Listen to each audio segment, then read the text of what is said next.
Hello guys and welcome to Species Spotlight video about very interesting freshwater snail that's widely spread in the aquarium hobby. Malaysian Trumpet Snail is tropical freshwater snail that originates from Asia, Africa and Middle East, but can be currently found all over the world. These snails are actually quite nice looking with conical shell that usually has brown, grey and cream coloration with unique patterns.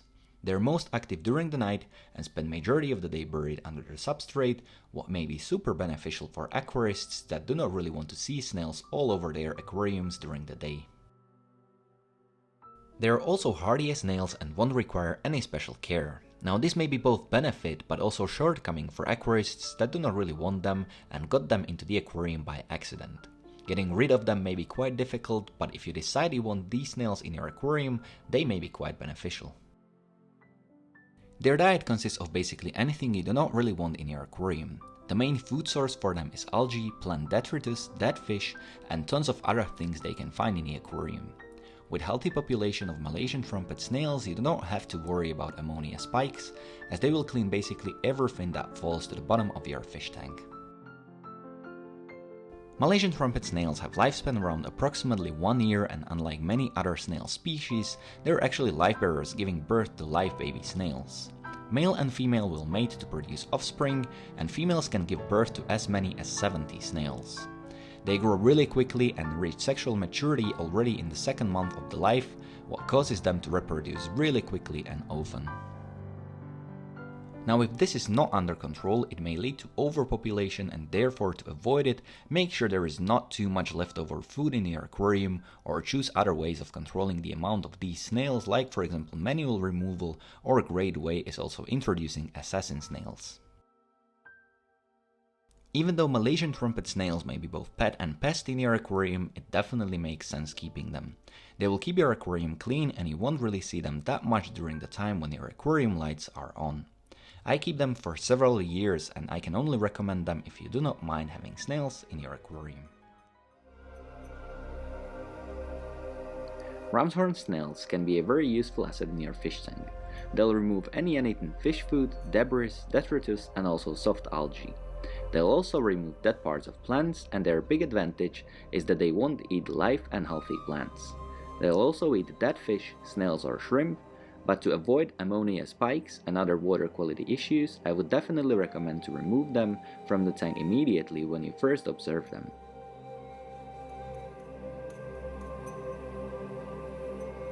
While they're juveniles, if you would take a closer look, you can see inside of their body as they eat or digest food, and even when they grow up, because of their relatively thin shell, under a good lighting you can observe their slowly beating heart.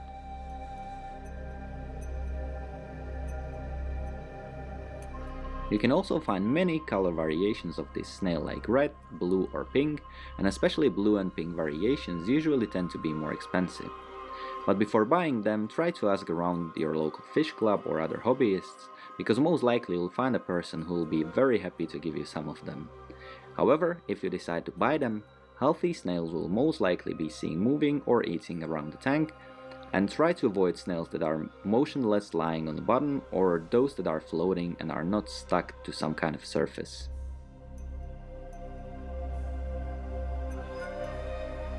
They stay relatively small and can grow up to maximum size of 1 to 2 centimeters, depending on the variety you're keeping. The bigger the shell, the older the snail, and as the snail ages, its shell is losing its transparency. They'll do well in basically any water parameters, but ideal parameters for them are around 7 to 8 pH and temperature between 22 to 28 degrees Celsius, but they can adapt to really large scale of water parameters.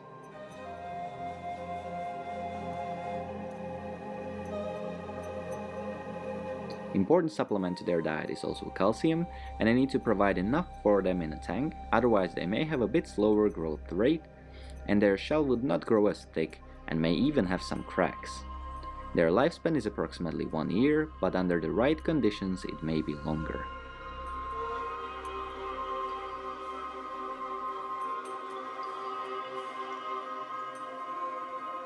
Talking about their weaknesses, the main, as with majority of snails, is their reproduction.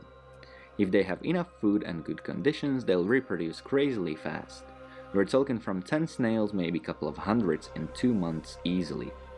Therefore bear in mind that if you're getting these guys, you'll need to reduce their numbers. I usually do it manually and feed them to my fish, but assassin snails can also do the job for you. Annoying is also the way they reproduce. They lay egg clutches all around the tank immediately after a few days of being introduced, and they will lay their eggs anywhere in the tank.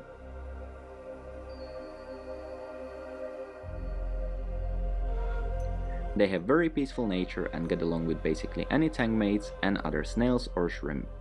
I personally enjoy having them in my tanks, as they help me to recreate the natural ecosystem I'm usually aiming for.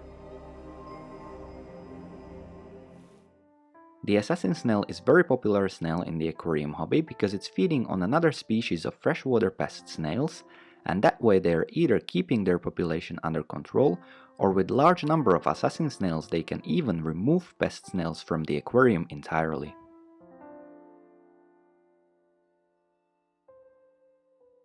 They're native to Southeast Asia and are very active and fast-moving snails comparing to other snail species. Similar to Malaysian trumpet snails that you can see in the role of pest snail in this video, assassin snails have cone-shaped shell. The body of assassin snail is light cream color with dark specks sprinkled throughout the entire body.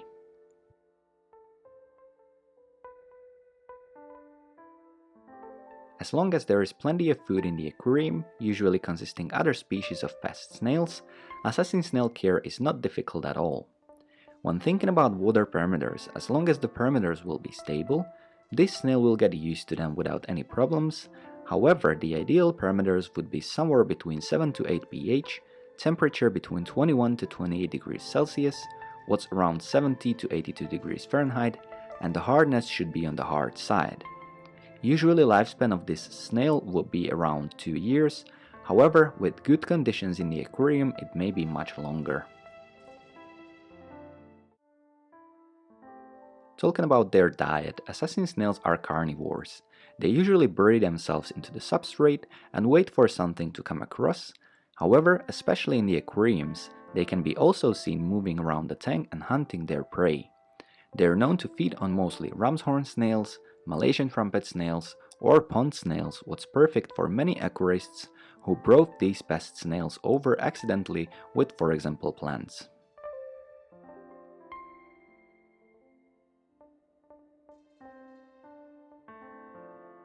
They may be also interested in eating fish flakes, pellets, bloodworms, daphnia, or other protein-rich supplements. However, with presence of pest snails in the aquarium, they'll mostly prefer eating those. They may be interested also in eating other snail eggs or baby shrimplets, so be careful about that. They are also perfect fit for planted aquariums, as being carnivore, they are not interested in eating plants at all.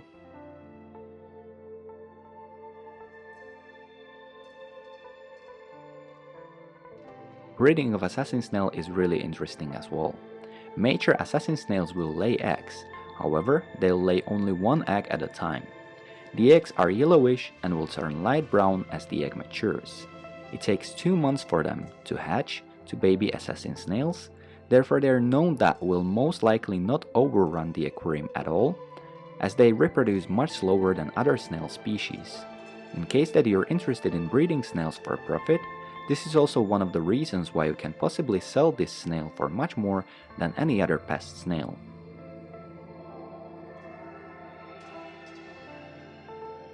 So let's move to the most interesting part of the video, how are assassin snails hunting their prey.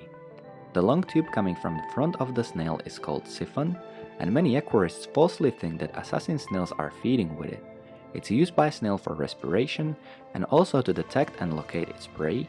However, the main secret weapon of this snail is hidden inside its mouth. Let's take a closer look on why this snail got its nickname as assassin.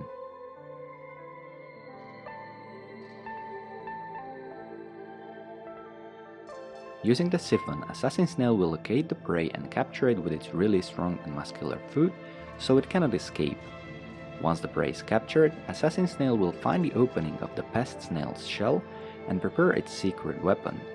What you can see on a video is called retractile proboscis, and when it's time to eat, it becomes filled with blood, causing it to elongate and emerge from the mouth of the snail.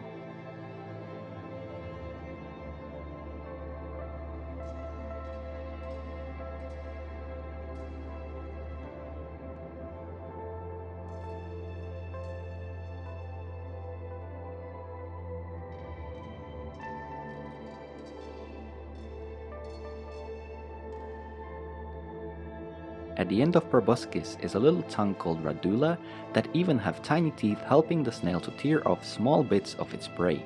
When you take a closer look to the shell of Malaysian trumpet snail on a video, you can see how assassin snail eats its prey using the elongated proboscis inside the shell of the pest snail.